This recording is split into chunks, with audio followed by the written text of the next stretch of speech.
Hey guys, good evening. आपको एक camping location बताता हूँ। मैं इससे पहले भी आया था यहाँ पर।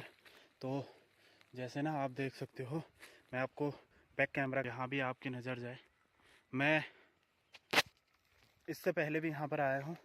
और बिल्कुल मेरा मतलब कैंपिंग तो नहीं की मैंने, पर हाँ मैं वैसी वीडियो बनाने के लिए आया था, शॉर्ट वीडियो।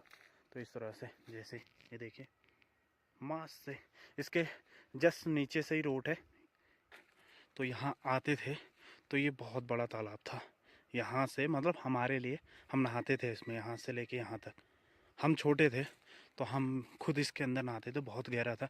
अब तो पूरी तरह से क्या हुआ, ऊपर से बहुत अच्छा लगता है गाइस। अगर जैसे मेरे पास अभी टेंट है और स्लीपिंग बैग भी है, तो फ्यूचर में अगर ऐसा कुछ होगा जहाँ 5-6 लोग होंगे, अपने घर से करीब करीब 8 से 9 किलोमीटर दूर है, तो ज़रूर आएंगे, ऐसा कोई नहीं है। तो इस वजह से